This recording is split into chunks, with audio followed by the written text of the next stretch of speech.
Good evening, everyone. On behalf of everyone at the Rutgers Equine Science Center, I would like to welcome you to our 31st annual Evening of Science and Celebration. For the second time in this event's history, we are all gathered tonight virtually for what we know is going to be a full and exciting program. My name is Ellen Rankins, and I'm a PhD candidate in Dr. Malinowski and McKeever's lab, and I will serve as the MC for tonight's event. I would also like to introduce you to Kyle Hartman, our public relations specialist at the Equine Science Center, who will help you with any technical difficulties that you might have. If at any time during the night you have issues with sound or video or anything else, please reach out to Kyle via the chat option at the bottom of your screen, and he will get right back to you. Please use the question and answer section to ask any questions about the presentations throughout the night. I will moderate them and share them with the speakers at the end of their presentations. I would now like to turn it over to Dr. Karen Malinowski, founding director of the Equine Science Center, for her director's welcome. Thank you so much, Ellen, for that introduction, and happy Veterans Day, everyone. And thank you all for joining us for this 31st annual Evening of Science and Celebration. I'd like to recognize some special guests this evening. We have with us the Rutgers University Board for Equine Advancement co-chairs, Dr. Amy Butevich and Mr. Warren Zimmerman, who today at our board meeting were recognized for their 4 years of service as board chairs. They are stepping down from that role, but will continue to serve on Rubia. And the new chairs of the Rutgers University Board for Equine Advancement are Beth Gates and John Gertica. So we look forward to moving forward and keeping the board moving forward with Beth and John's leadership.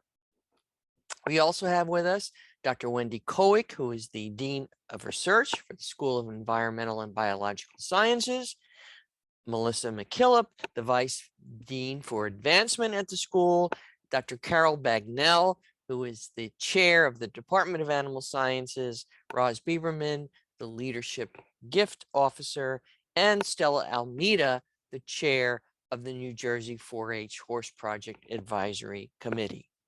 I also want to welcome our 2 award recipients this evening.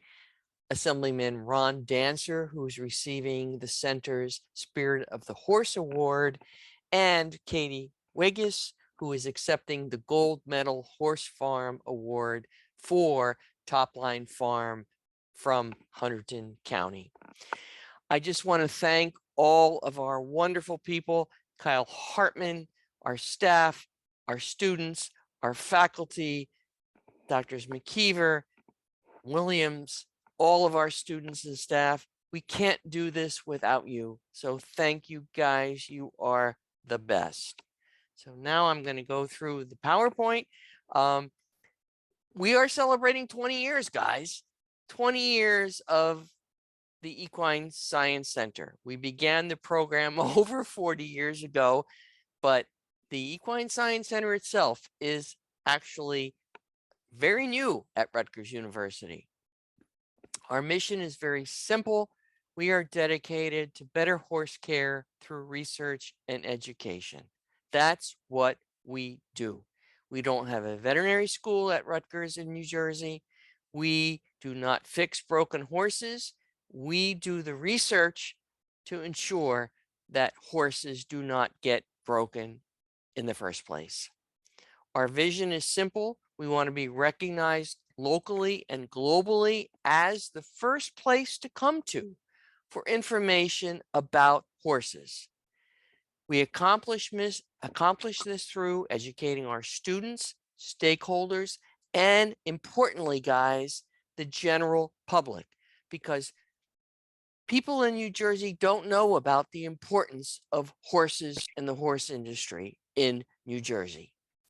We're also training advocates for equine and other agriculturally based industries. Therefore, we support industries or organizations like Farm Bureau because we're all in this together. It's not just about horses.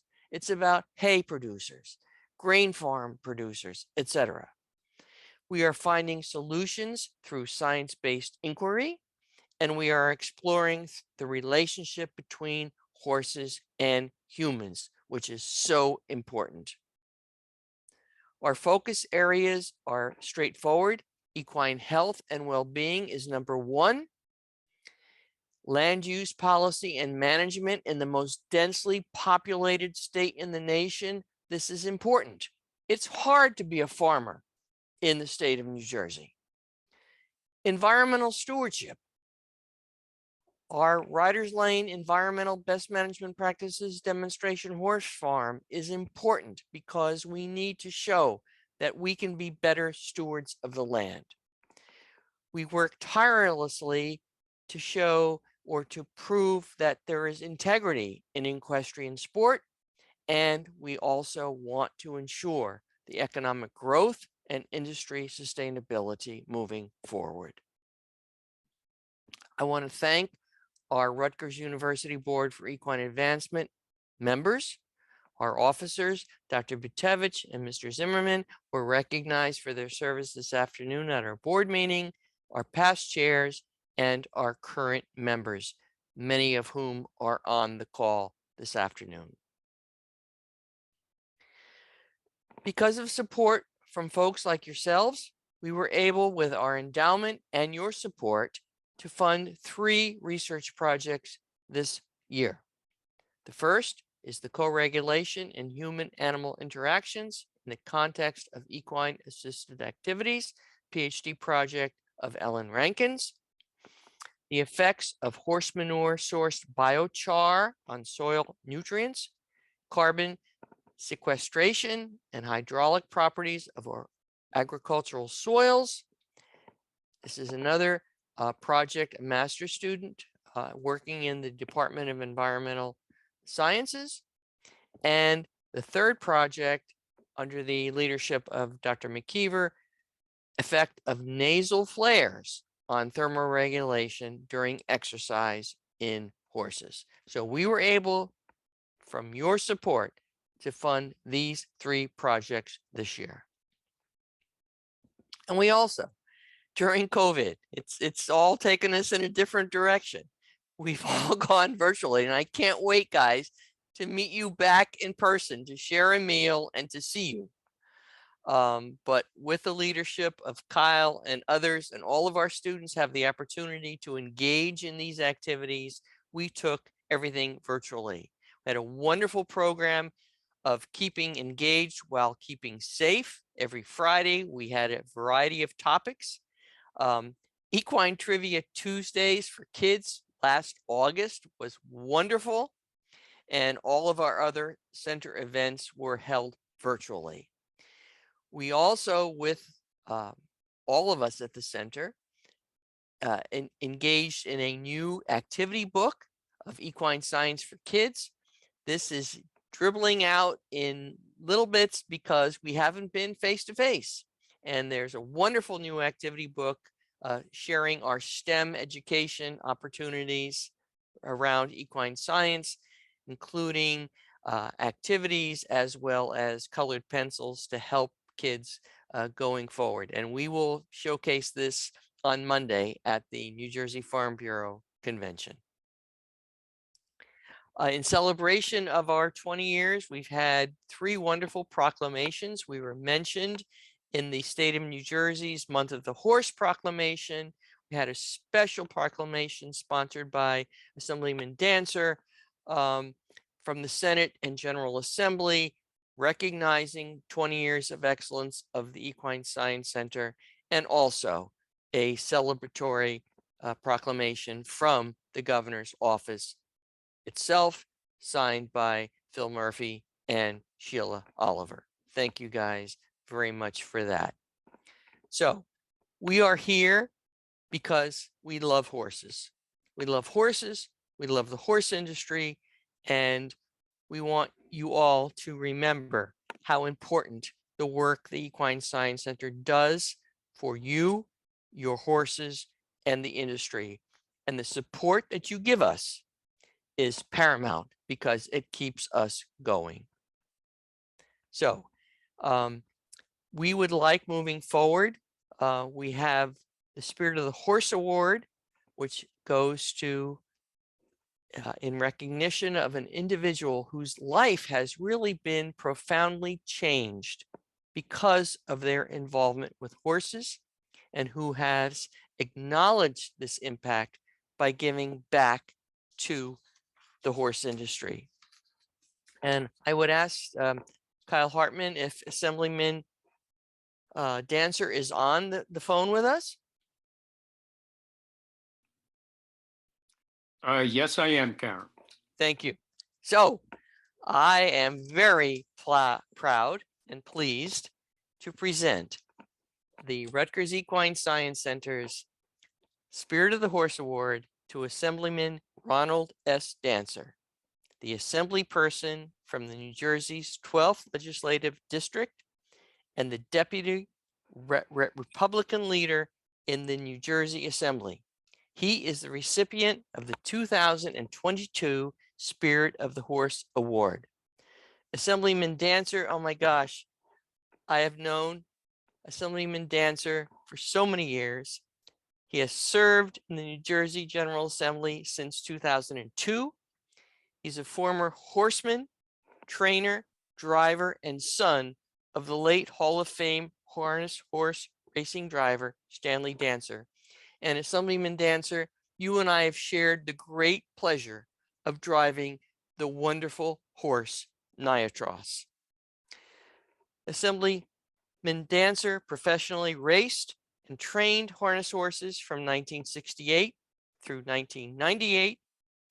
He has served on numerous equine-related boards and organizations over the years, including being the director and vice president of the New Jersey Standardbred Breeders and Owners Association, the director of the New Jersey Department of Agriculture's Standardbred Sire Stakes Board, the United States Trotting Association director representing New Jersey, and as a former New Jersey horse racing commissioner.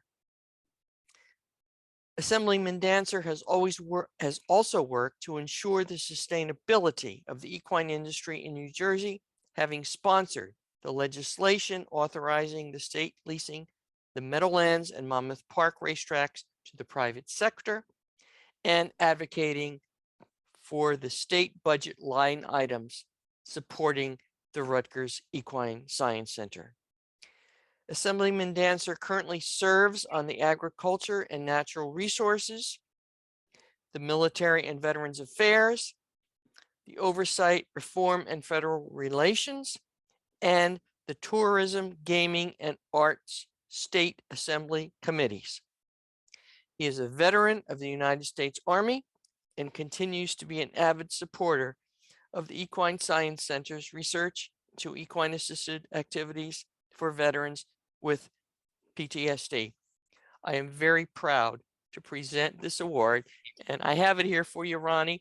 I don't know if everybody can see it, but it's a wonderful, we will bring it to your office, and I am very proud to present the 2022 Spirit of the Horse Award to Assemblyman Ron Dancer, and I would ask him for comments now. Well, thank you very much, Karen. My comments will be a little more brief than the intro, but I do. Let me just say I'm humbled and certainly appreciate this award. You know, I just the value of the Rutgers Equine Science Center.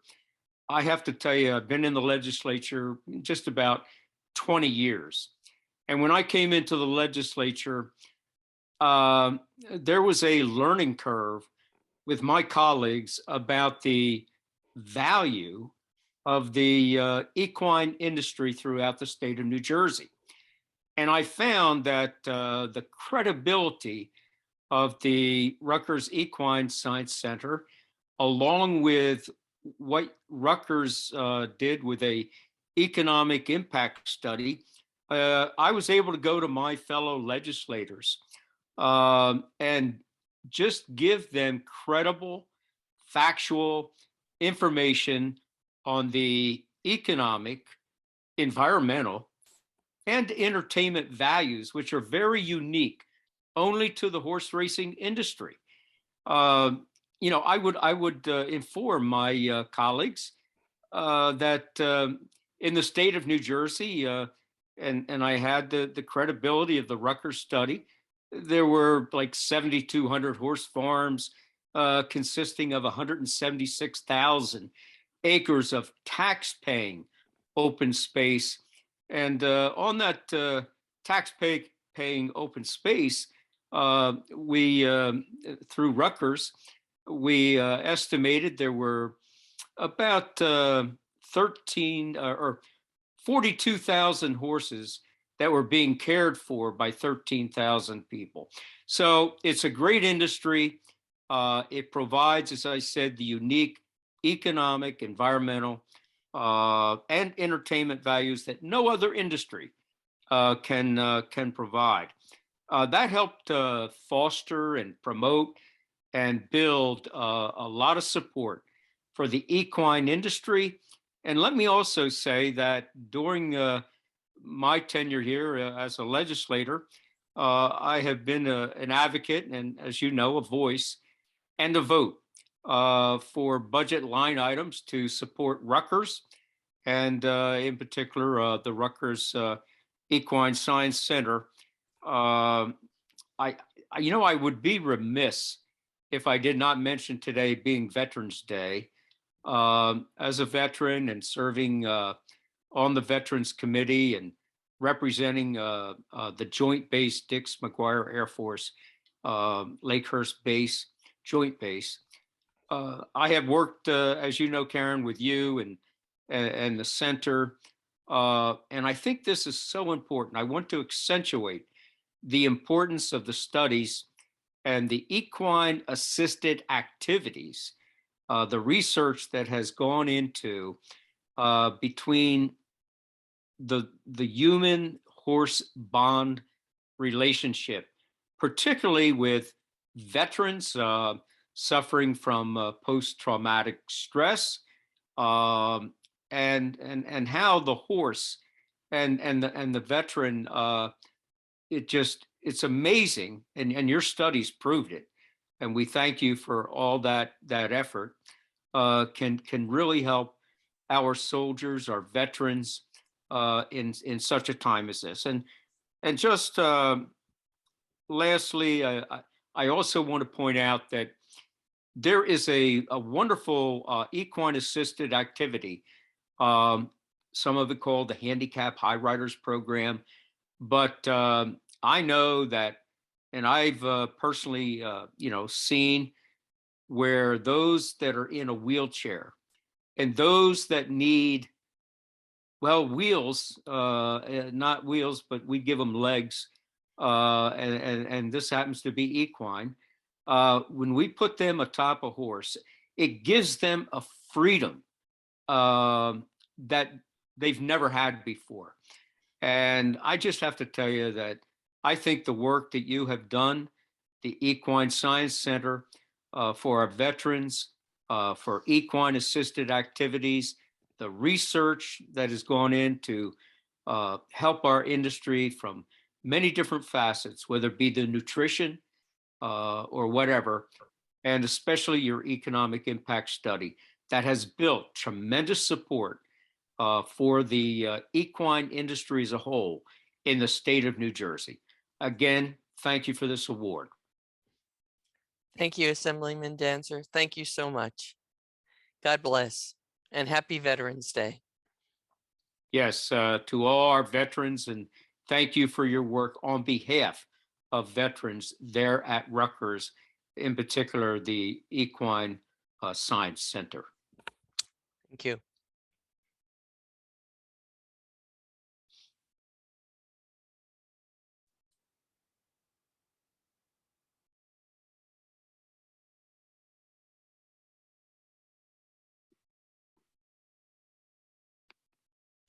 Okay, thank you. Congratulations again, Assemblyman Dancer. Skyler, at this point, if you'd like to turn on your video and begin screen sharing, our next presenter of the evening is going to be Skyler Cooper.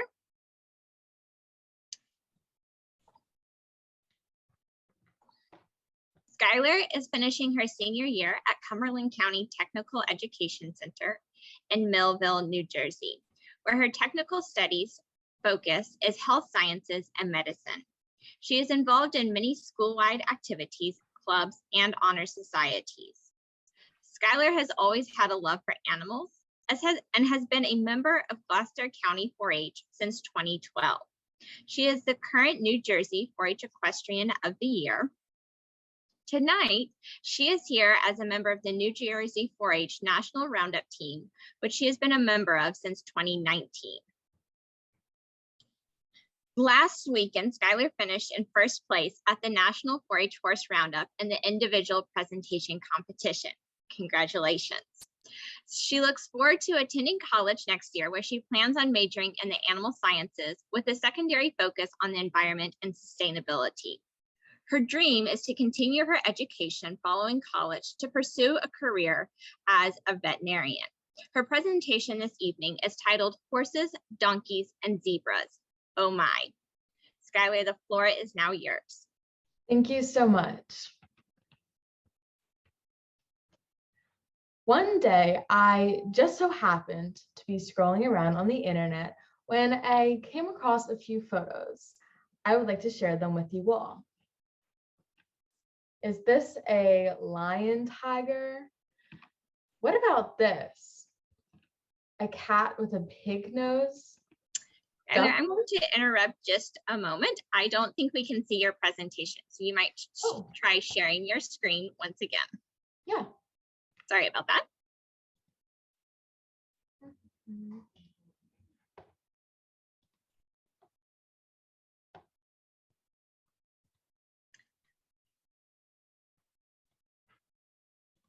How about now? Yes, now we can see your slides. Thank you. You're good to Perfect. Take two. So, as I said, one day I just so happened to be scrolling around on the internet when I came across a few photos. I would like to share them with you all. Is this a lion tiger? What about this? A cat with a pig nose? Duck horse? And this? Now, I know what you might be thinking. All of these pictures are crazy. What type of Photoshop did you stumble upon? None of these animals are real. Well, you're right. None of these animals are real, except for one. This is a picture of a Zorus, one of the many members part of the equine hybrids. Hello and good evening, everyone. My name is Skyler Cooper, and I'm a member of the New Jersey Communications Team and New Jersey 4-H program. And today I'll be presenting the very real members of the equine family with no Photoshop necessary. Today, I will begin my presentation today with a little biology refresher before moving on to discuss the three main members of the equine family: horses, donkeys, and zebras, as well as the three most common equine hybrids: mules, Zoruses, and Zonkeys, as well as the sterilization that they face. Finally, I will wrap up and summarize my presentation today and answer any questions.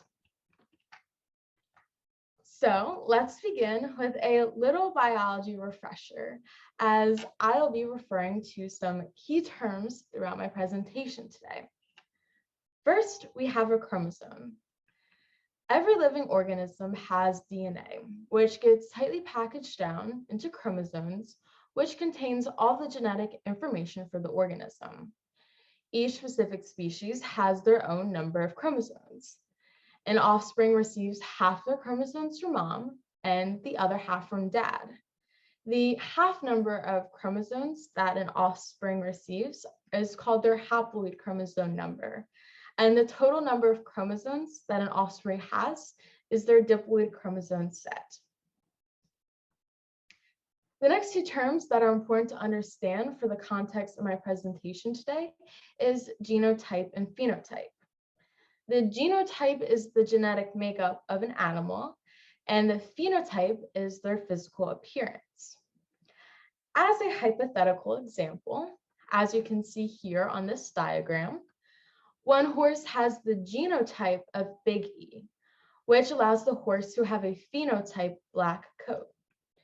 The other horse has a genotype little e, which allows the horse to have a phenotype chestnut color. Now that we've had our refresher on some basic biology, let us move on to discussing the equine family as a whole.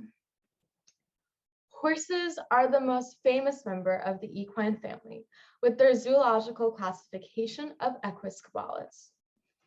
Although there are many different breeds of horses, they all have the same number of chromosomes at 64 in their set. It is important to note, though, that Przewalski's horse has been found to have 66 chromosomes in their set.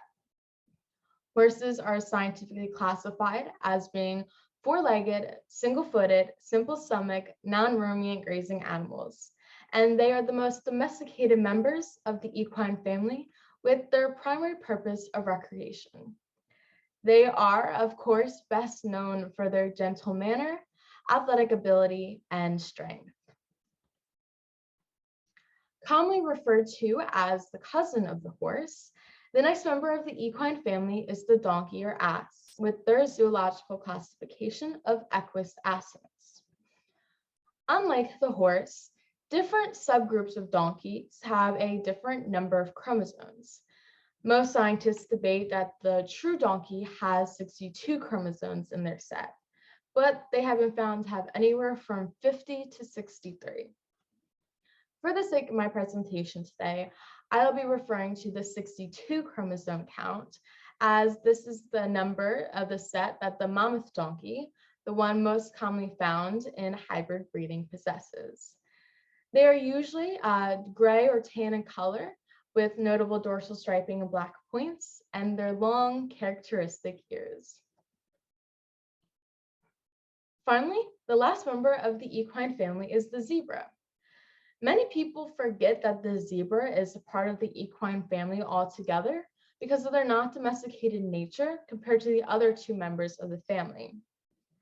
Their zoological classification is Equizebra. Like the donkey, different subgroups of zebra have a different number of chromosomes. Of the two most common types of zebra, the Grevy zebra has 46 chromosomes in their set, and the plain zebra has 44 chromosomes in their set. Zebra are, of course, famously known for their black and white striping, but they also have small, rounded ears and a thick, tufted mane. So what happens if the three members of the equine family combined? Although this might sound outlandish, some members of the equine family hybrids have been loved for years. The first of which we'll be discussing today as the mule. As you can see on our family tree, the mule is an offspring of a jack or male donkey, more specifically the mammoth donkey, and the mare or female horse. Mules have been around for centuries, with many historians even believing that they were a large part of the work done in ancient Egypt. Fun fact, the first man to ever breed mules in the United States and register their existence was also the first man to be president, George Washington. Mules have 63 chromosomes in their set from their parents' 32 and 31 haploid. Mules to this day are most commonly used for their physical strength, but they are becoming increasingly popular in recreation. They are stronger than the horse, but have smoother muscles than the donkey. From their sire, they receive the phenotypes of being gray to tan in color, having longer limbs, a narrower face, and larger ears. From their dam, they receive the targeted phenotypes of having greater height, quickness, and being more easily trained. Next is my favorite member of the equine hybrids, the Zorus, which is the offspring of a stallion zebra and mare horse. The Zorus have 55 chromosomes in their set, and they receive most of their phenotypic traits from the horse, having a larger muscle mass, a greater face, and longer limbs. But they, of course, receive the zebra phenotype striping, and sometimes they can even have a thick, tufted mane. Unlike the mule, the Zorus is a fairly new hybrid species, and they rarely ever occur in nature. And instead of being used for their physical strength, they are continually being explored for their athletic ability. Because the zebra is largely not domesticated, leaders in the industry are currently exploring the athletic ability of the zebra through the Zorus because they have the mannerisms of the horse. Last, but certainly not least, we have the Zonkey. The Zonkey is an offspring of a stallion zebra and genet, or female donkey. Like the Zonkey, like the Zorus, there is no specific number of chromosomes for the Zonkey, as they depend on which subgroup of donkey and zebra are used in the creation of the hybrid. The Zonkey has 53 chromosomes in their set if the plain zebra and mammoth donkey were to be bred together. The Zonkey receives majority of its phenotypic traits from the donkey in being gray to tan in color, being shorter in height, and having longer ears. But they too receive the zebra phenotype striping, usually only ever found on the legs and stomach. Unlike the other two hybrids, the Zonkey is a fairly new hybrid species. The Zonkey can naturally occur in nature because of their close proximity to each other in herds in Africa.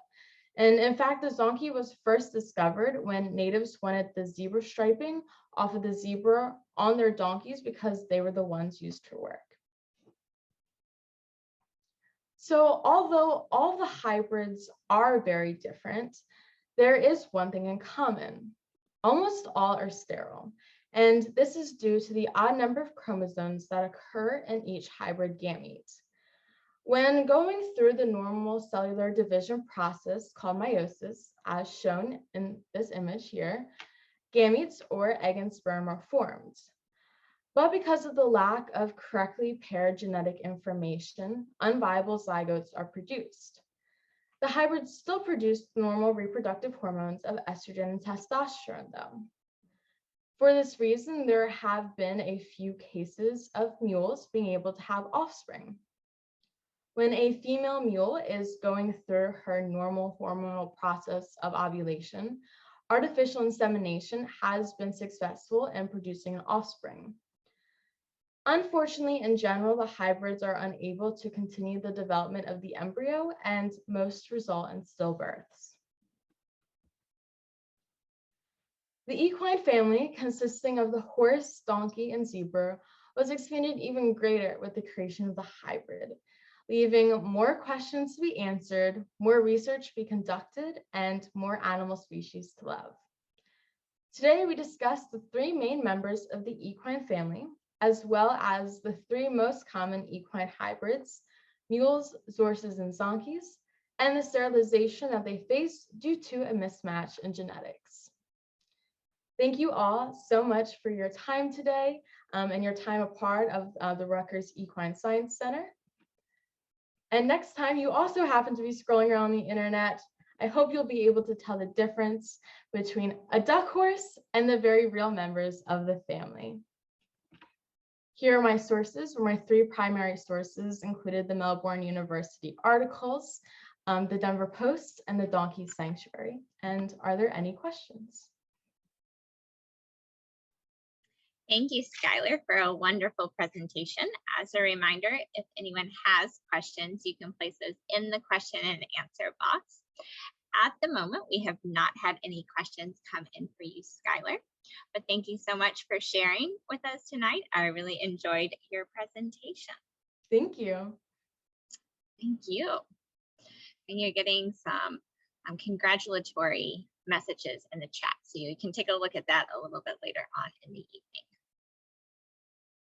Okay, since there are no questions for Skyler, we will go ahead and move along to our next presenter of the evening, who is going to be Dr. Sarah White-Springer. So at this point, Dr. White-Springer, I would invite you to start sharing your screen and turn your video on. So Dr. Sarah White-Springer earned her MS and PhD in animal sciences with dual emphasis in equine nutrition and exercise physiology at the University of Florida.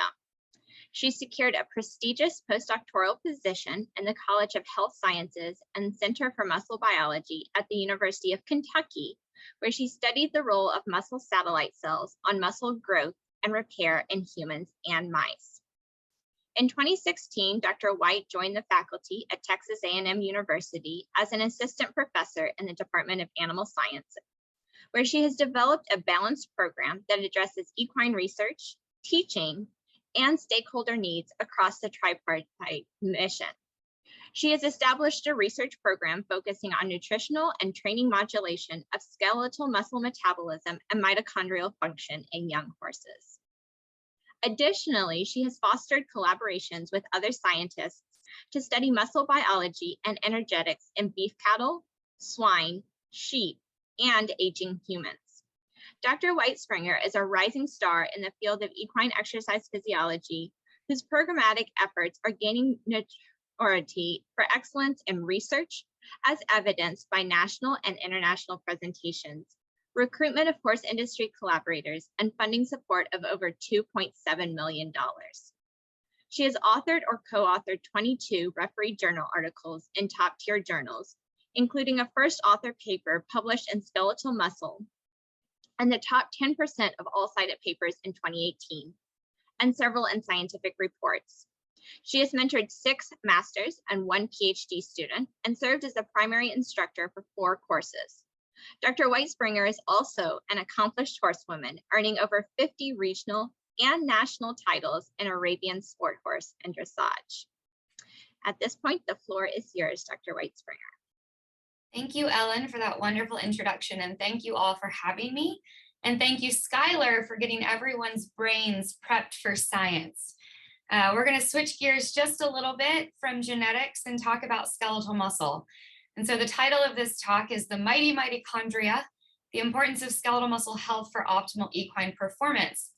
And I didn't want to scare everyone by talking about mitochondria right off the bat. And so we found this wonderful picture showing just how safe mitochondria can be. So don't be frightened. What I want you to come away from this talk with is to recognize just how important skeletal muscle is in the horse. I think we often take it for granted, but in the elite athlete, skeletal muscle actually comprises close to 55% of that horse's body weight. So if we're thinking about overall animal health and animal welfare, if we target skeletal muscle, we can have huge impacts on that animal. Now, regardless of what type of exercise we're talking about, whether it be dressage, which is my discipline of choice, maybe some games or some Western pleasure disciplines, or of course, the most important, right, standard breds, it all comes down to skeletal muscle. And so here's where we get real scientific, but this is actually just a very, very zoomed in image of some skeletal muscle fibers. And then these little organelles that lie in between those skeletal muscles are called mitochondria. The reason that we are interested or that we care about mitochondria is you may have heard of them called the powerhouse of the cell. That's where energy is created. And so if we're thinking about an exercising horse, we're very interested to know just how well these organelles are functioning, because if they're not functioning well, then we won't be able to achieve optimal performance, or that horse will not be able to achieve optimal performance. So where my research started was actually in nutrition. My PhD is in equine nutrition, which I forget sometimes because I do so much exercise. But we wanted to look to see how a micronutrient, selenium, impacted skeletal muscle. We thought for sure it wasn't going to have much to do with mitochondrial biogenesis, we'll call it. And so that's just the number of mitochondria that were there. In fact, what we found is we had 3 groups that we fed extra selenium to. And by 14 weeks of supplementation, regardless of if these horses were untrained, so that's the UN, or if they were trained, they had higher mitochondrial density than those horses that did not receive selenium. Well, that's kind of odd. And I think that opened up a whole new world to think maybe we're looking at these skeletal muscle things a little bit wrong. I won't say wrong, but maybe we need to be looking at them differently. One thing that came up in this study, and we were really surprised, In almost every single exercise study we see in rodents and in humans, exercise training results in an increase in mitochondria because those are the energy producing organelles in the muscle.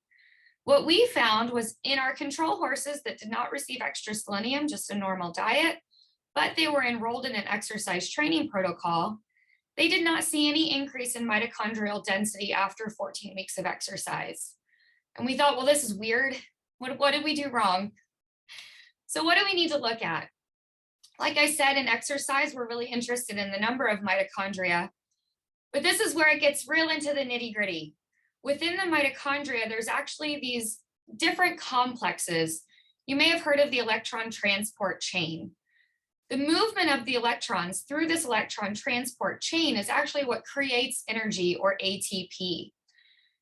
And so we thought, okay, maybe we don't need to be looking at how many mitochondria there are. Maybe we need to be looking at how they're actually functioning. And so we did that. So we came back and did a different study. Now this graph is a little bit different. We had two groups of horses, I'm sorry. We had an untrained group and a trained group. And then we looked at two different muscle groups. We looked in the gluteus medius, which is a propulsive muscle. It's kind of in the hind quarter. And then we looked at the triceps muscle, which is a stabilization muscle and is more located up in above the forelimb, just below the shoulder. What we found was that after 9 weeks of training, what we'll call oxidative phosphorylation, so that's how the mitochondria are making energy, actually increased. So while we didn't see an increase in the number of mitochondria, we saw an increase in their capacity to produce energy.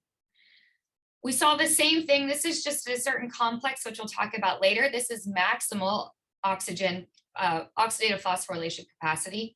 So it went up not only in the gluteus medius, which is that propulsive muscle, but it actually went up in the triceps too, which we didn't expect. And so we know that there's these holistic adaptations to exercise that are occurring, and maybe we need to think about how we can impact those. So this was all in submaximal exercise training, which is a lot of what we do at home. But what I was really interested in was what is happening in these elite athletes. We know they're exercising harder than some of our horses that we have at home. And so how is it different? So we had the opportunity to look at some thoroughbred racehorses in early race training. What we found with those horses was after 14 weeks of exercise training, their mitochondrial density did actually increase, unlike what we saw in the submaximally exercise trained horses. We also looked at mitochondrial function. So not only just how many of them are there, but are they more functional? And we found that in fact, they did increase in their function, which we kind of expected. Now, what we didn't expect was to look at mitochondrial function at the mitochondrial level. So the previous slide looked at total function in the muscle. This looks at each mitochondria to say, is each mitochondria more functional? And in fact, they went down. This was completely contrary to what we believed. And also, I think what we learned from this is maybe we're not clear on the timing of adaptation to exercise training. And so we need a lot more work in this area. Now, similar to the previous slides, we wanted to also look at their oxidative phosphorylative capacity. So how are they making energy and what is the capacity at that certain time point? One thing we look at is called leak respiration. It's not very important here yet. We'll talk about it in a minute. But when we looked at this just overall in the muscle, it did not change after exercise training. What did increase, whoops, we're losing some, there we go. Had my timings off there, apologies for that. What did increase was overall oxidative phosphorylation capacity at the individual complex level, and then also just maximal oxidative phosphorylation, just like we showed in this maximal exercise training. But when we look at complex 2 specifically, we did not see any difference following training. Now, when we looked intrinsically, so this again is at the individual mitochondria level, we saw an increase in what's called leak respiration. Leak respiration is this contribution of energy transfer that is not actually coupled to what we see on the outside as maybe muscle contraction or actual performance. And so they're losing this energy as heat. We would think that's bad because if we're not coupling this oxidative phosphorylation to actual performance, then we're losing it and we're not being able to use it. And so that we would think is a bad thing, but what we found is after 14 weeks of race training, that component went up. And so just like we said, function went down at that time point, now we're seeing this wasting process going up. Oh my gosh, what is happening? I can't tell you just yet. But what I can tell you is when we look at capacity at the mitochondrial level, just like function, numerically, it looks like it's going down. And statistically, that actually did happen at complex 2. Now, why do we care about the individual complexes? We're going to take a little bit closer look at that electron transport chain that I introduced earlier. These are the different complexes that are involved. And if we actually look at the movement of electrons, if we first look at complex 1, where the chain kind of starts, we see that those protons are pumped through this intermitochondrial membrane. However, the chain can also start at complex 2. And if it starts at complex 2, those protons don't actually come through the membrane. That's really important because as these protons are pumped through, there's also molecules that are created called reactive oxygen species, and those can become damaging. So this is a little bit bigger view. I say bigger, we're still at the cellular level, but if we're looking at the mitochondria, and this is the electron transport system, we have these reactive oxygen species that are produced. That comes from complex 1. Now, these reactive oxygen species can be sequestered by antioxidants. You've probably heard of antioxidants before. There's different types. There's called superoxide dismutase. There's some up here, glutathione peroxidase, not important. What's important here is if they're not sequestered, then they can actually damage the cell membrane. And if they damage the cell membrane, we no longer can create energy, and we have a damaging environment within that skeletal muscle. If we have a damaging environment in skeletal muscle, we can't create energy for performance. And so why we care about whether we're using complex 1 or complex 2 back here is if we're using complex 1, we might create more damaging intermediates, whereas if we're using complex 2, maybe we're not going to create as much damage and we're going to have a better production of energy during that exercise program. So we got real interested in what are the inherent differences between the different breeds, even if they're all bred for racing. We know that in mature horses, when they're trained, we see differences in fiber type and energetic profiles just due to training. And we also know that those differences are probably present earlier in life, and that could be because we're breeding these horses for certain differences, right? If we think of a standard bred race, it's a longer race. It's not over right away. If we think of the extreme on the other side, then a quarter horse race, it's only a quarter mile. It's very short and it's a sprint type exercise. And then we have a thoroughbred that's somewhere in the middle, depending on what type of exercise or type of sprint or a type of race, I'm sorry, they're bred for. So there's kind of these inherent differences that we would expect. And so if we go back to those mitochondria measures we talked about, first, that leak respiration that we consider kind of a wasting process, and then that complex 1 specific oxidative phosphorylation, we found that those were greatest in thoroughbred weanlings. These were all taken when these horses were 6 months of age, compared to both the quarter horse and the standard bred. When we look at maximum oxidative phosphorylation, we found that it was lowest in the quarter horse, but highest in both the thoroughbred and the standard bred. That was both for oxidative phosphorylation and electron transport. However, when we look at just complex 2, we found that it was highest in the standard breds. This is really good for the standard breds, we were thinking, because that means they're making less reactive oxygen species during their exercise bout, which is probably related to the fact that they need to exercise for longer during their specific competition. Another thing that we can look at is the contribution of each of these complexes to the total electron transfer. Again, with leak highest in the thoroughbreds, complex 1 was lowest in the standard breds. Not different terribly when we look at total contribution of maximal oxidative phosphorylation. Again, lowest in the quarter horses here, probably because they're not quite as efficient. That's okay, we're not going to knock them for that. But most importantly, in the standard breds, we saw highest contribution of complex 2, which means less damaging intermediates, hopefully, when exercising in these breeds. Remember, this is all in 6-month-old horses prior to any training. So when we come back to this, we have to remember that this is in young horses, but now we're going to start to exercise train them. And so what we wanted to know was, can we look at the horse when he's really young and predict how he's going to perform? One problem that we encounter is, how do we actually quantify performance? Kind of stepping back, we can think, okay, did that horse run fast or not? Well, we all know that there's certain things that happen in a race that may impact how fast he's running. Maybe that horse just likes to run. Maybe he's very competitive. And so when he's got a horse right next to him that is also running fast, he's going to want to run faster to beat that other horse. So we had to come up with ways, how are we going to quantify performance? In thoroughbreds, we can do that one way of genetic profiles. I'm not going to get into the data here, but we have what's called a dosage index. And so that just looks at the ratio of speed or stamina based on, oh, I have someone calling me, sorry, based on influential stallions in their pedigree. But that may or may not be indicative of performance. What we wanted was something that actually quantifies performance in that animal. And so one option in the thoroughbreds are what we call speed figures. So speed figures take into consideration the track condition on that day, how that race is actually being run on that day, because it could differ from one day to the next, different track variants, maybe if it rained that day, maybe if the tractor didn't actually clear that track correctly that day, whatever it may be. This takes into account all of those different things. And so what we wanted to do was look at the different mitochondrial profiles in the thoroughbreds, compare that to their speed figures when they actually went to race.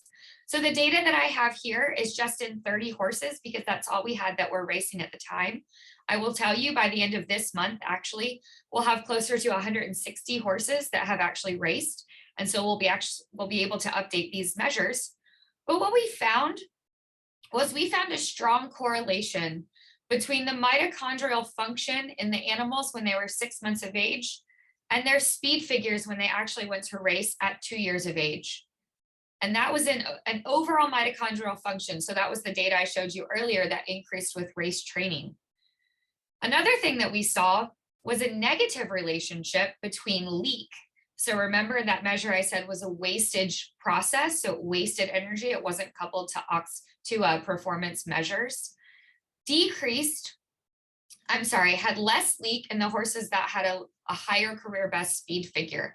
And so that means that those horses that were losing less energy as waste actually raced better whenever they went to perform at 2 years of age. And that was both as an overall measure of leak and as a contribution of leak to total energy production. So this tells us that there's something going on, even when that horse is young. If he's losing a lot of energy as a wastage heat process, then he's not going to perform as well later on in life. So what we've learned about horses kind of over the last couple of years with this work, and I didn't show it here because I didn't want to make this go too long, was that complex 1, which is where that leak respiration happens, is actually related to the genetic predictors of performance, but more importantly, higher mitochondrial volume density and function and lower leak is related to race performance when those horses actually go out and race, not just when they're young and we kind of put on this maybe less industry relevant race stressor. We also found that some maximal exercise training actually doesn't increase mitochondrial density in our performance horses or in our young horses, but that it does improve intrinsic mitochondrial capacity. So maybe we're not getting more mitochondria, but maybe those mitochondria are better at producing energy, and maybe that means they're going to produce less toxic byproducts of energy production. On the flip side, race training in the thoroughbreds, we haven't yet looked at this in standardbreds, does increase mitochondrial density and capacity. So not only are we making the mitochondria better, but there's more of them to become better. One of the things that I think is really important and is going to lead to more questions and answers at this moment is that we saw increase in leak respiration and decrease in complex 2 electron transfer in those thoroughbreds. But remember, back to the standardbreds, they actually had greater complex 2 capacity. So what is happening in that training protocol that we're maybe targeting the different complexes individually And how do we need to change the way we actually introduce training, or how do we need to change the management of those horses or the feeding of those horses to target one complex or another based on what's really needed in that capacity for competition? These are all questions, and I'm sorry that I'm bringing you more questions than answers, but I think that it's going to be really exciting to kind of move forward and figure out how to focus on training these horses. Now, I'm going to bring up one more thing right before I stop here, because I didn't want to let it get forgotten, but I also didn't want to talk forever, because I certainly can when it comes to skeletal muscle. But one thing we need to think about is aging. We have an aging horse population that's really becoming one of our strongest components of the equine industry, I think, especially when we look at some of the horses that are coming off the track, maybe. And so we know in both humans and rodents that we see a loss of muscle mass and function due to aging. We call that sarcopenia. What we see is increase in mitochondrial dysfunction, an increase in these reactive oxygen species, which leads to more damage, and what we call an impaired in mitophagy. So that's the clearance of the damaged mitochondria. We're not good at clearing damaged mitochondria in these aging populations. We also find that there's a decrease in type 2X fiber types. So those are those fiber types that they're the larger fibers. They use glycolytic energy production rather than oxidative. So they're not using mitochondria as much, but they are the ones responsible for the quick movement. And so if we think about an aging human population, the reason that they struggle to get up out of a chair is because they don't have these really strong contracting, quick fiber types that allow them to get up and get moving. Now in the horse, we actually see some of those same adaptations, though it's less well documented. We do see a loss of muscle mass. We also know that they have less mitochondria and that they're less functional. And based on, if we're looking at protein concentration, we also see this decrease in myosin heavy chain type 2, which means that those horses might have a little bit harder of a time getting up from laying down, which then would have negative implications. But what happens if we start to exercise train these horses? That was our question. And so first we wanted to look at just muscle fiber type profiles. So this is out of a paper that we just published literally 2 weeks ago. I think it went live. And what we can do is to actually stain for these different muscle fiber type populations. And so we looked in the gluteus medius, again, that propulsive muscle, and the triceps brachii, which is that stabilization muscle. And we stained for type 1 fibers, which are oxidative, highly oxidative fibers, which have a lot of mitochondria. Type 2A fibers, which are intermediate. They have a lot of mitochondria, but they're also fast twitch, like those type 2X fibers. And then the type 2X, which are bigger, faster to contract, but don't have as much mitochondria. This is just an image showing all three together. And what we found was that in old horses, they had more hybrid fibers. So those are fibers that are co-expressing multiple myosin heavy chains. And they had more oxidative fibers like we see in humans. So that's good if you're thinking about prolonged exercise, but not so good if you're thinking about needing to get up and get moving. If we go back to maybe evolutionarily speaking, needing to run from a lion, these horses aren't going to be able to run from a lion quite as quickly. What we found though is after we started exercising these horses is we saw some changes. Another thing that we looked at, sorry, I meant to bring this up earlier, was actually the size of these fibers. And so the old horses had larger fibers, both in the glute and the triceps, than the younger horses. And so not only are they more oxidative, but now they're bigger. What does that really mean? I think there's a lot of questions here that remain unanswered, but once we started exercising these horses, and I'm not going to walk you through all that data because there's a lot, but we found that the aged horse was actually able to respond to exercise similarly to the young horse, and that we were able to improve those metrics that we really look for in what we call muscle health, those larger oxidative fibers maybe, but also maybe an increase in the type 2Xs. The type 2As are really what we love because they're both fast twitch and they're oxidative. And we saw an improvement in those fibers in the young horses, or in the aged horses, I'm sorry. We also saw an improvement in oxidative capacity going back to the mitochondria in those aged horses. So I didn't want to leave that out because I think it's a huge population that's really important. And I think it's something to remember when we're talking about our different groups of horses, that we need to think about the different exercise training protocols and the different management and feeding protocols that we're implementing with these horses, and how we can really impact them. So I know that was a lot in a short amount of time, and I'm sorry for that, but I wanted to quickly thank some of my graduate students that made this work possible. Christine Latham now has her PhD. She's Dr. Christine Latham. She's up in Kentucky now. Miss Randy Owen, she finished her master's and is in Florida. Miss Chloe Guy, she actually just defended a couple weeks ago, so she'll soon have a master's degree. And then Lauren Wazlowski, she's in her second year of her master's also. Some of the funding for the horse work was through the Equine Health and Welfare Alliance, as well as through Texas A&M. They funded some of our work here at the department level. If you don't know, Texas A&M does still have an active cavalry. I think we're the only university, land-grant university in the country that does. And so I always like to give an ode to them. So hopefully what you got from all of this is that skeletal muscle is very important, and that we need to think about the mitochondria when we're thinking about skeletal muscle health, and that there's a ton of questions that we still have unanswered, to really focus on how we can focus on the mitochondria to improve overall animal welfare. And that's really a goal of our program. So thank you for listening. And please, if you have any questions, feel free to ask. Thank you for a really wonderful presentation, Dr. White-Springer. I know I very much enjoyed it. I do have a question here in the chat for you. So Olivia asked, what is the best type of exercise a horse can do to build muscle? What a great question, Olivia.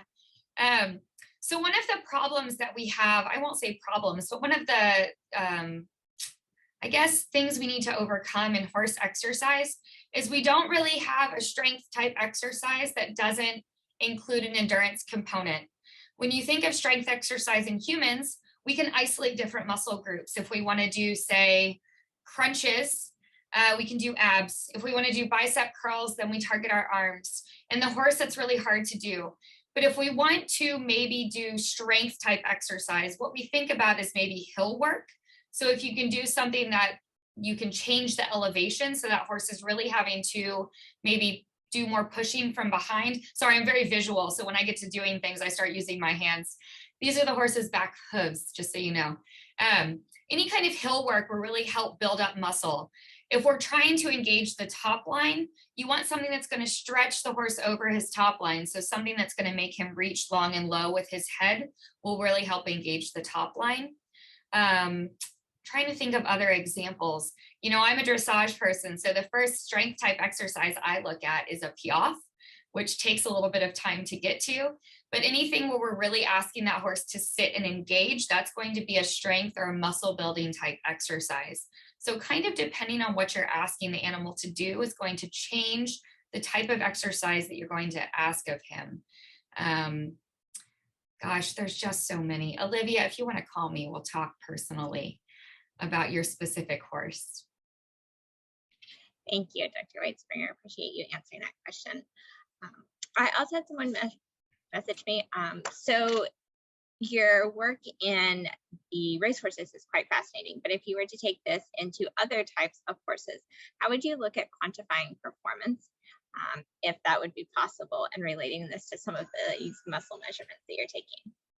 That's one of our biggest problems. And we've talked about that a lot. And I think it might come down to the individual animal and kind of what the goals are for that person and that horse. And so if we look at dressage, we might think of how do they score in a certain movement? Maybe we're worried about, you know, getting to the piaffe. And so maybe we need to look at how the mitochondria are impacted when we start to train for that type of movement. One discipline or industry that we're really interested in is reining. So maybe there's a certain mitochondria profile that we're interested in to get to those reining movements where they're spinning or they're doing fast circles or they're doing sliding stops. And I think it's going to be different based on the type of exercise that they're doing. And that's why I try to be very clear when we're presenting this data to say, this is in race training or this is in some maximal exercise training, because we're already seeing that those adaptations are completely different.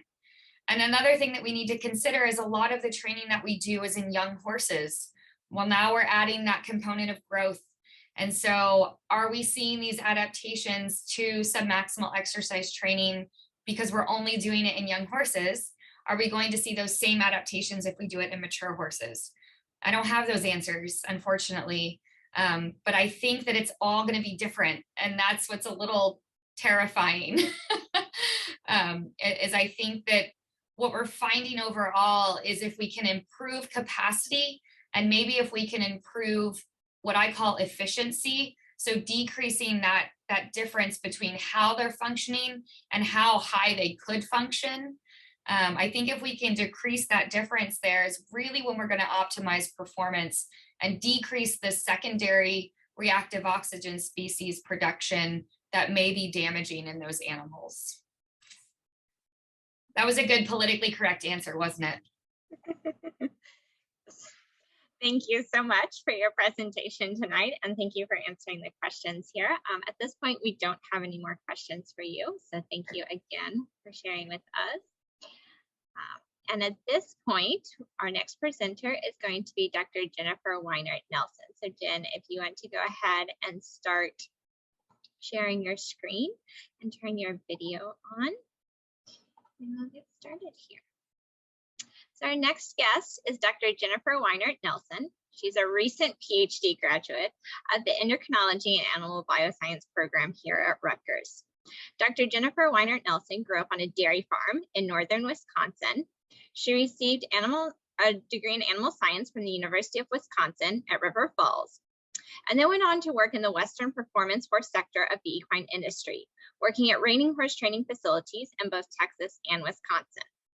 Following her time in industry, she returned to University of Wisconsin at River Falls as the manager of the equine enterprise at the campus laboratory farm.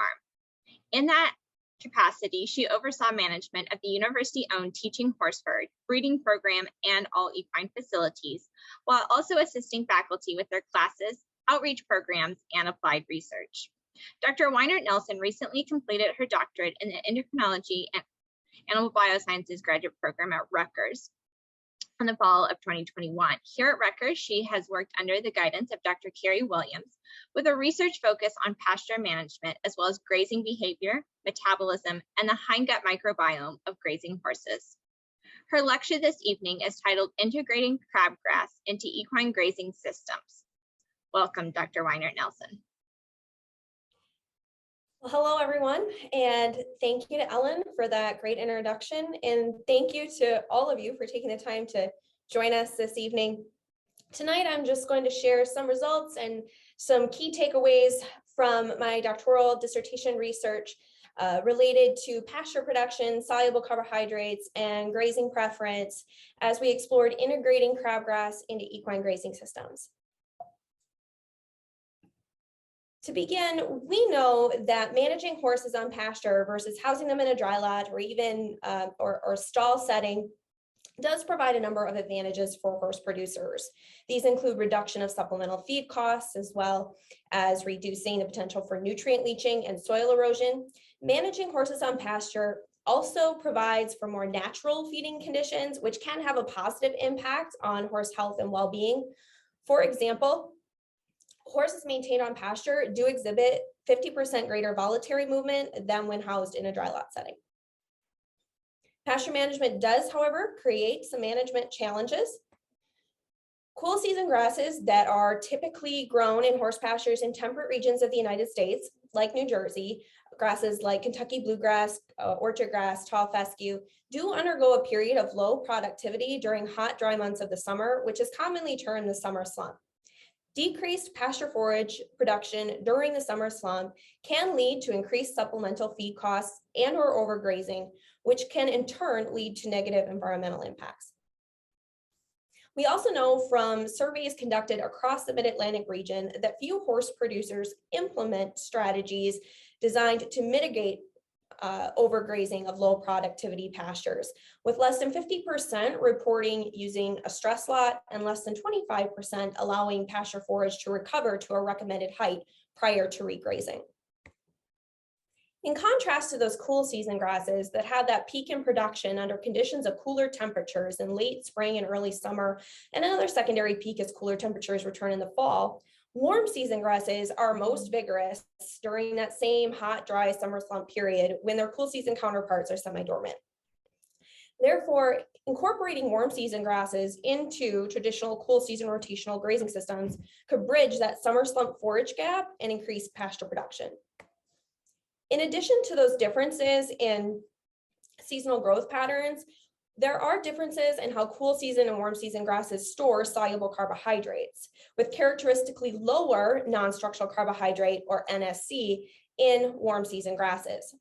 This is of interest to horse owners and producers as current feeding recommendations for obese horses and or those with a history of metabolic dysfunction center on limiting total dietary NSC to less than about 10%. In practice, this means restricting or even eliminating pasture access for these horses. And this is because higher NSC may exacerbate hyperinsulinemia, triggering bouts of pasture-associated laminitis, and relatively high concentrations of NSC have been documented in those traditional cool season pasture forages, particularly at certain points in the growing season. Therefore, there is interest in utilizing warm season grasses as alternative low NSC pasture forages.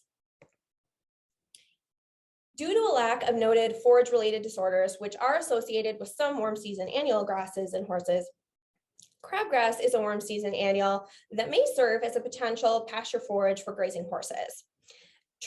Although crabgrass is traditionally thought of as a weed, there are these improved forage varieties that are capable of producing high summer yields. We've shown this picture here just to demonstrate what those improved forage varieties look like. The native crabgrass that you might be familiar with growing out in your fields or even your yard at home has that characteristic prostrate growth habit. In contrast to these improved forage varieties that really have a much more upright growth habit, as we see here in this quick and big crabgrass in this horse grazing in one of our fields at Rutgers. And therefore, as part of my dissertation research, we evaluated the impacts of integrating quick and big crabgrass into traditional equine cool season rotational grazing systems. And this is just what this integrated grazing approach looks like in real life. This picture is showing two pasture sections from our crabgrass integrated system at our Rutgers farm with our quick and big crabgrass, that warm season annual grass in the section on the left, which is very vigorous and productive, even at the height of summer heat in August, especially in comparison to the cool season grass section, which is on the right.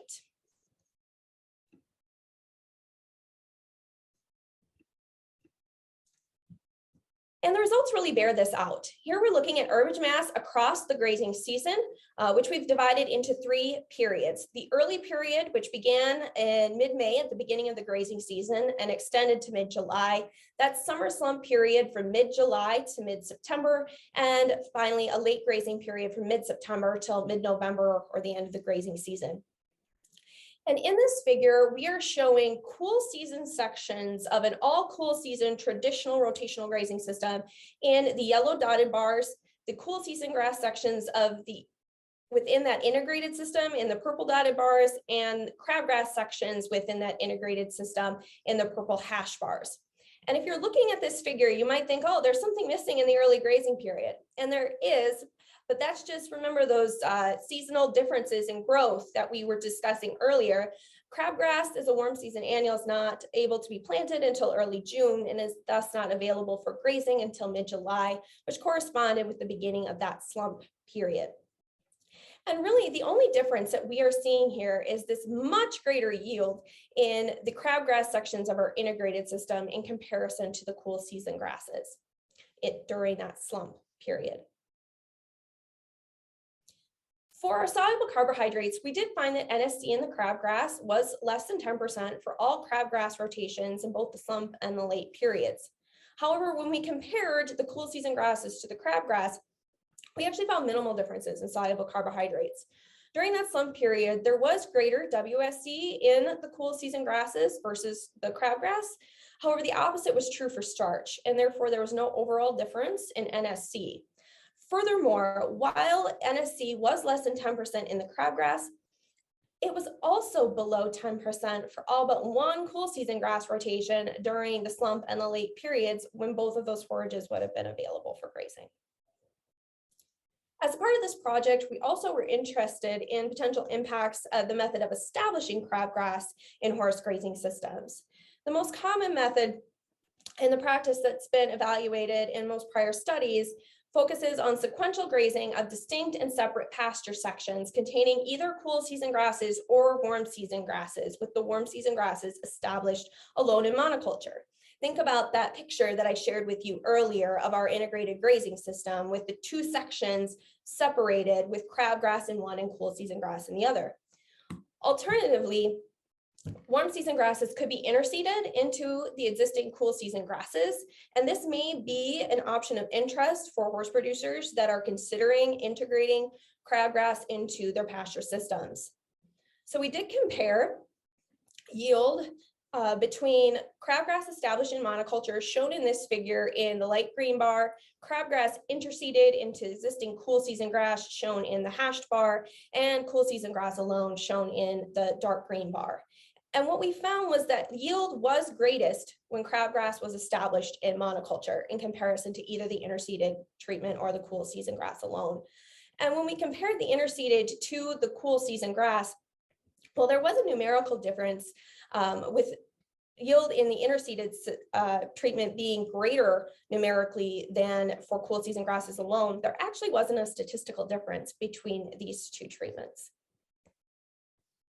Another aspect of this project was evaluating grazing activity as a marker of forage preference.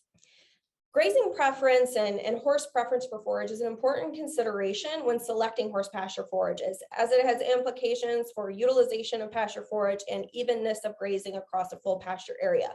As we know, that horses are selective grazers that commonly overgraze preferred grasses. Also, as I noted earlier, there are those differences in seasonal growth patterns between warm and cool season grasses, which can lead to differences in physical characteristics of the pasture sward, such as maturity or sward height. And in combination with potential differences in nutrient composition, this may impact grazing preference. So we did monitor then grazing time, again, for our cool season grasses, shown in the dark bar, the interseeded crabgrass in the hashed bar, and the monoculture crabgrass in the light green bar. And we did find that horses actually spent less time grazing the monoculture crabgrass in comparison to either the cool season grass or the interseeded crabgrass, in which there was cool season grass as well available for grazing. So there is some indication here of a lesser preference when crabgrass is established alone. Therefore, based on the results of the study, we can conclude that the primary advantage of crabgrass integrated grazing is going to be that increased summer pasture forage yield rather than limiting intake of NSC from pasture forage. We also found that interseeding would not produce similar increases in summer pasture forage yield as monoculture establishment, and therefore recommend monoculture establishment if we want to maximize our pasture forage production during that summer slump period.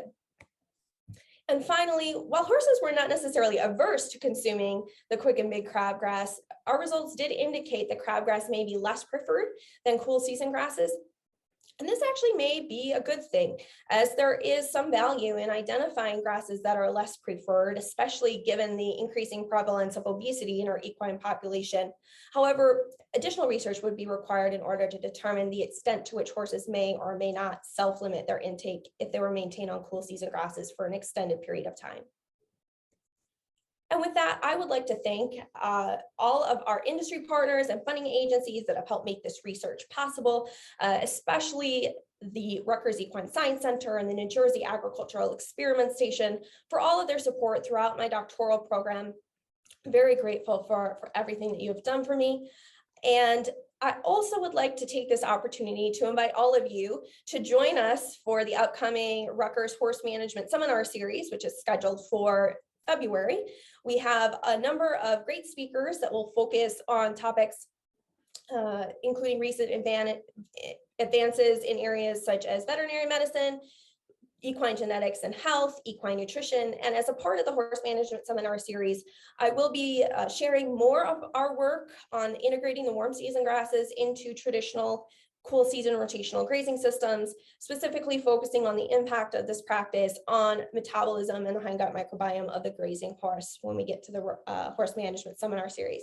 So I hope to see you all there. I hope you join us in February, and I look forward to seeing you all again then. And hopefully I left enough time for a question or two, if there are any. Thank you. Thank you, Jen. It's a really wonderful presentation. Thank you for sharing this evening. And at this point, I do not have any questions in the question box. So if some come up later, you guys can certainly feel free to continue asking questions, and Jen could answer those in the question and answer box in a little bit. So Dr. M, I'm going to turn it over to you now. Yes. And I would ask you, Ellen, to start sharing your screen.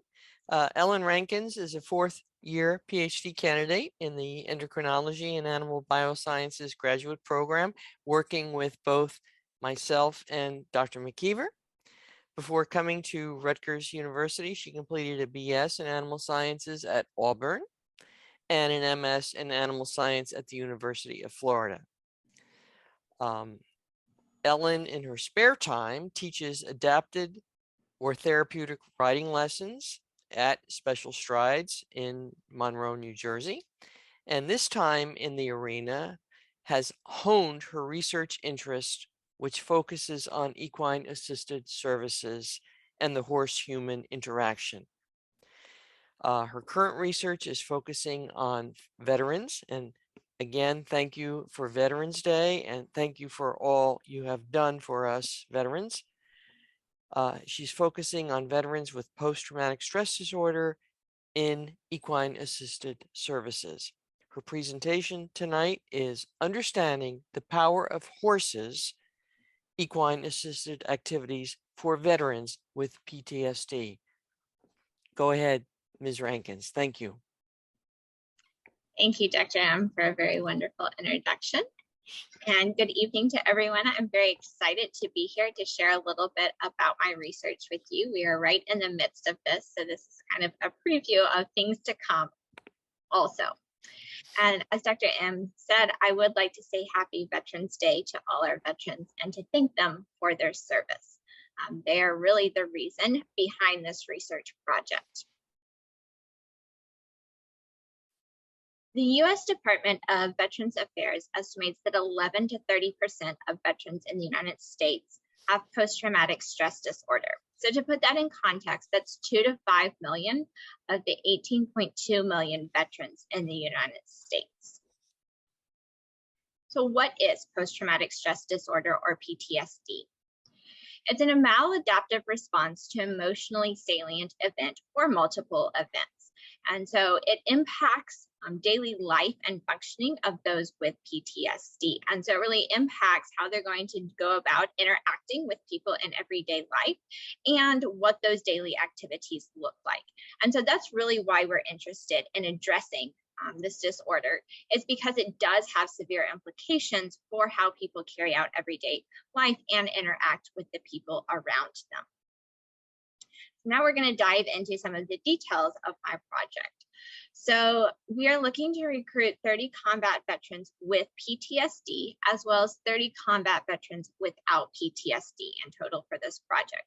We then pair match those combat veterans with healthy control subjects. And we measure a multitude of variables in these veterans and the pair matched controls at 2 different time points. So we have what we term our baseline, or our pre-testing time point.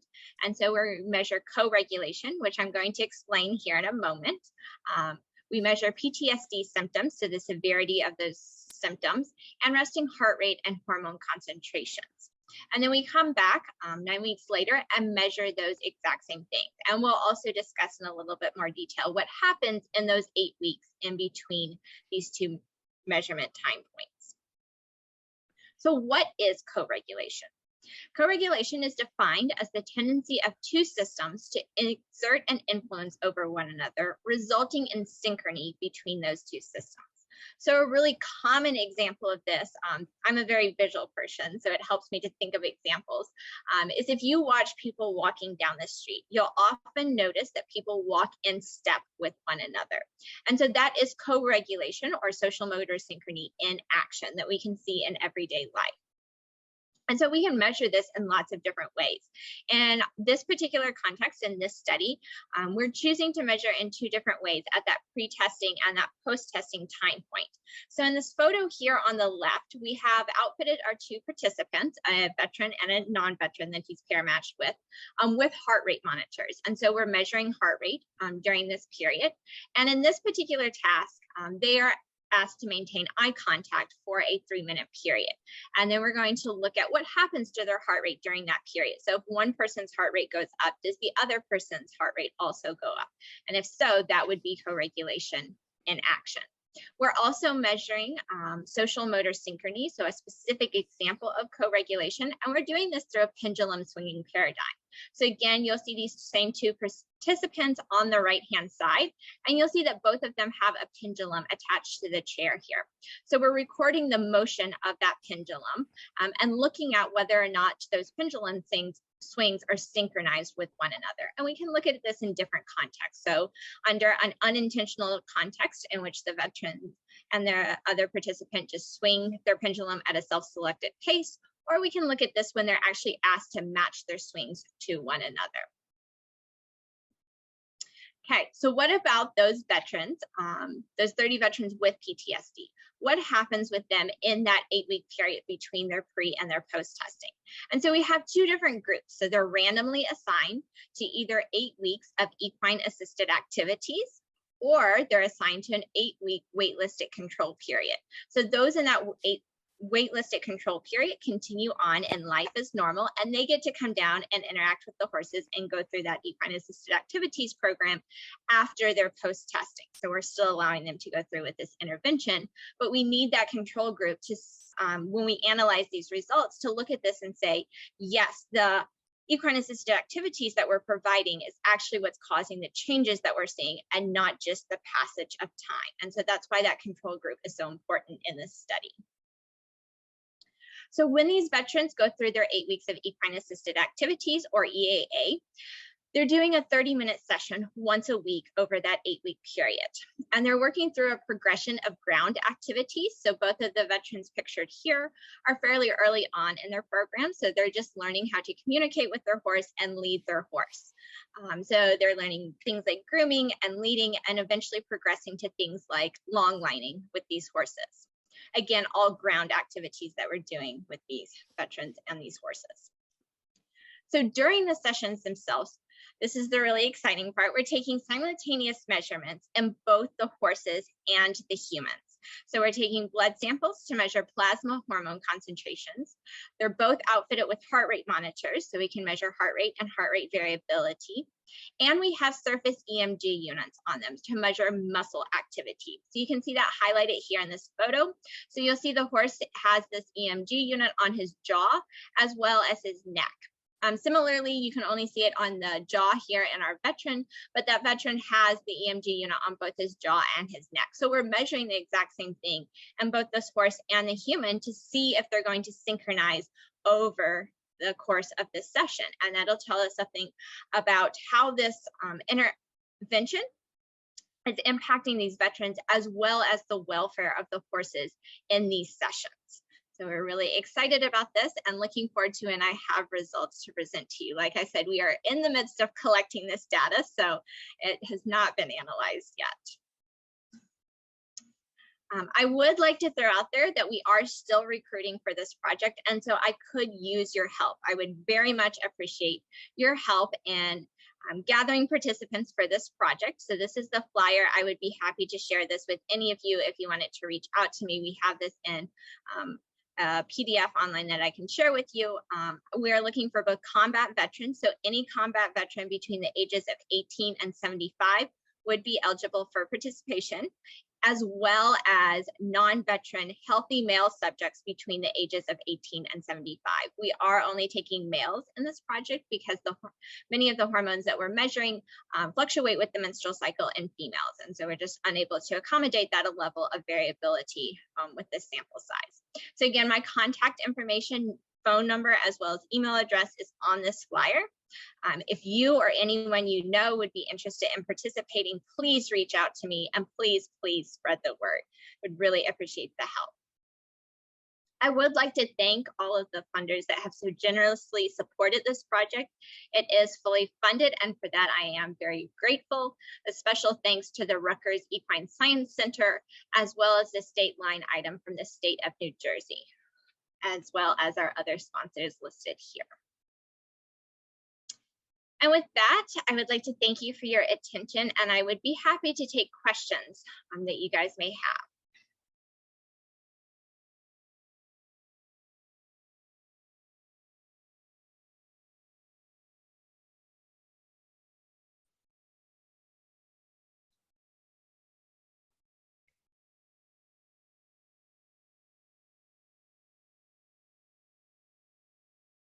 Ellen, I think there is a question from Nancy Brown. Okay, I'm trying to find my question and answer box. Sorry, kid. That's okay. Oh, I see it in the chat here. So Nancy has asked, are the veterans learning ways in which horses communicate with humans as effective means of developing the relationships with horses that will help them too?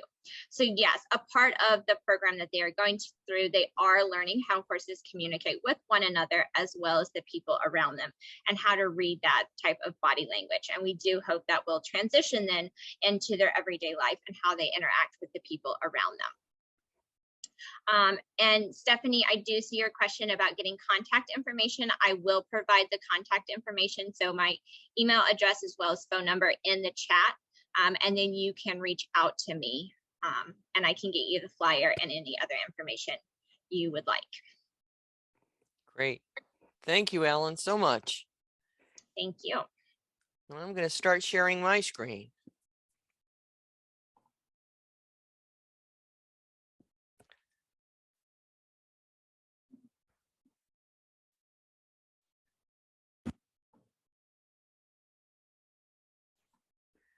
All right, ladies and gentlemen, we're going to continue our special presentations and awards.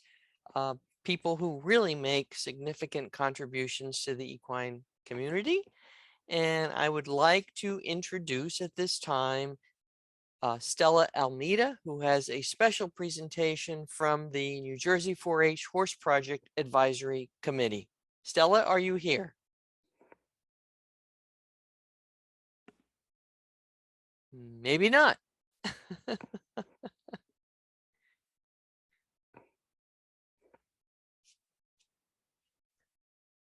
Okay, then. As of yesterday, Ms. Almeida was going to present the Equine Science Center with a check from HPAC, which she does on an annual basis. I hope everything is well, Stella, with you and your family. And we will move on, but I look forward to seeing you very, very soon. So we also are recognizing tonight an outstanding equine farm for its dedication to environmental sustainability and management. This award underscores the efforts of the New Jersey equine industry to maintain the beauty of the Garden State. And so I am going to ask Dr. Westendorf, Mike Westendorf, an extension specialist and professor of animal sciences, to present this evening the Gold Medal Horse Farm Award. Go ahead, Mike. Share your screen, please. Yes, I'm sharing it now.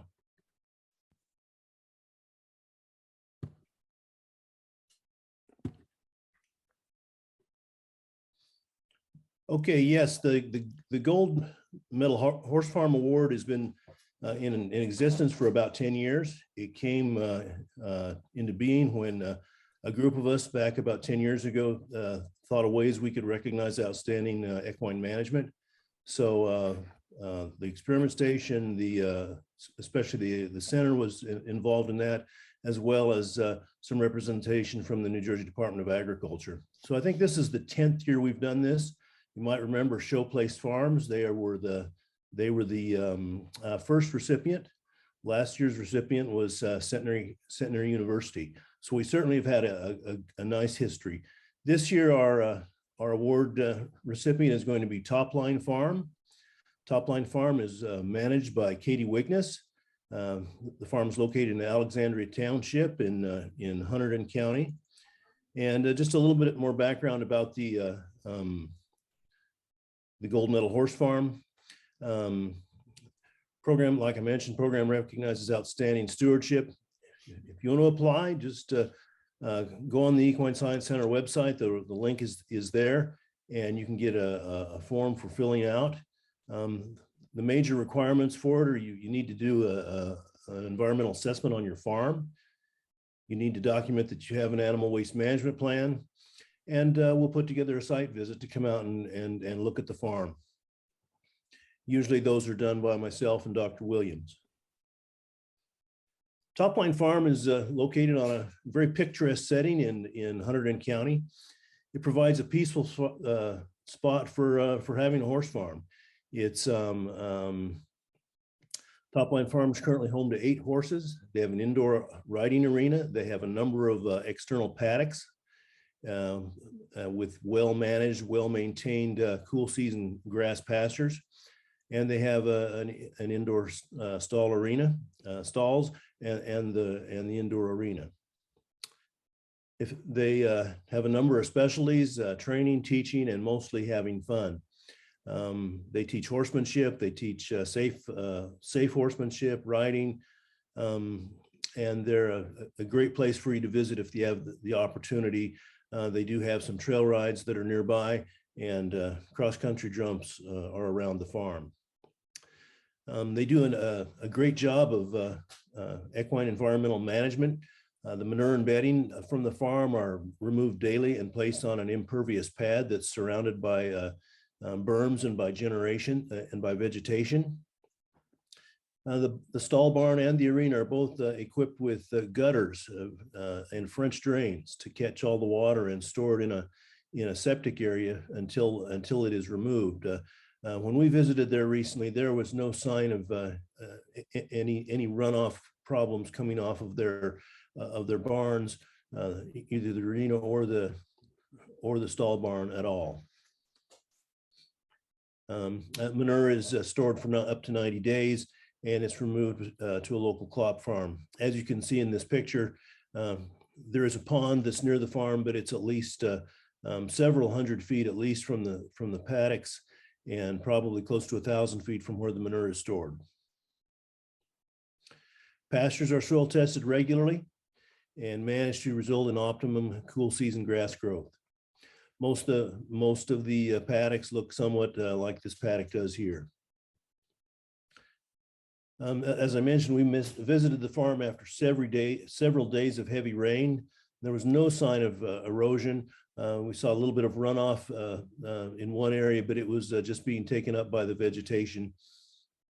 It's located on, the farm is located on a hillside, but the vegetation, pastures, barnyard, et cetera, and the excellent management make it a very picturesque horse farm. And this is an example. We didn't take that when we were there, but we got that from the owner. Hot air ballooning coming overhead, and this time of the year, a beautiful picturesque setting with the fall colors. This quote comes from Katie Wiggis, the Topline Farm manager. On behalf of everyone at Topline Farm, we are honored to be receiving the Gold Medal Award for Equine Environmental Stewardship. It is our goal to continue appropriate pasture management and manure and barnyard management for equine farms in New Jersey.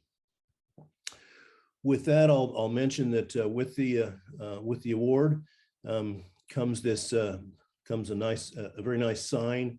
It's roughly 3 feet by 4 feet in size, and it has this logo that's on the sign. It's very nice. It's a very beautiful sign. So, and that will be going to the Topline Farm as well.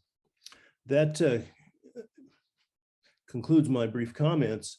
If Katie is available, you're welcome to make some comments. I present to you Katie Wiggis if she's available. Hi, can you hear me? Yes, yes. Hi, this is Katie Wiggis, and I want to say we very much appreciate everyone's time and effort this evening on going through the presentation. Mike did a great job. I really appreciate that, and we're so honored to be part of the program as a gold medal horse farm. So thank you. Specifically, thank you to obviously Dr. Westendorf and Dr. Williams for all their help, not only with this nomination and the award, but also over the years. Both individuals have been so helpful to me in helping to manage the farm and the pastures and things like that. So I really do appreciate that.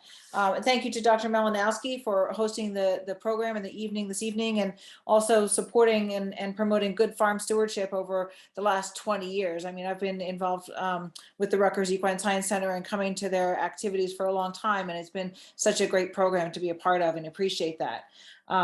I would be remiss and probably in trouble with my family if I didn't mention my husband, Chris Wiggis, and my father, Ron Hutchins, both very instrumental in setting up the farm and starting it and helping to set up some of the systems and the logistics that help manage it on a day-to-day basis. You know, I know Mike mentioned the gutters and the dry well septic systems and all of that. And that was, you know, my husband and father were a big part of that. So I should give them a shout out too. So I really do think that good land stewardship and, you know, minimizing the environmental impact of the horse farms and things is a really important thing to take care of in the equine industry. We live in a particularly dense state and a dense area of the state as well up here in Hunterdon County. And it's important to be a good neighbor and to be aware of your impact on the environment and the neighborhood and the surrounding community. So it's very flattering and honoring to me to be selected as a gold medal horse farm, and I appreciate the whole Equine Science Center community as part of this. So thanks very much to everyone. I really appreciate it. Thank you very much, Katie. Just Thanks, to mention, Katie. Katie and Topline have been great cooperators in extension programs that we've done through the years. Thank you. With that, Karen, I'll turn it back to you. Thank you so much. Thanks, Katie. Thank Congrats. you.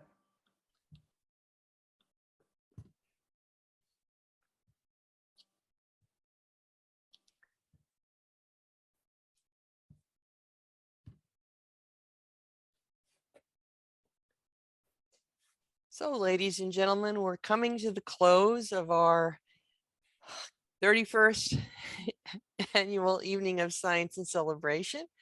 I want to thank all of you for joining us today. Congrats to the award winners, and thank you to all the presenters, and also to Ellen Rankins for doing a wonderful job as the Master of Ceremonies tonight and the MC for our program. Again, guys, we are here collectively because we love horses. We love horses, we love our horse industry, and we want to make it and keep it sustainable.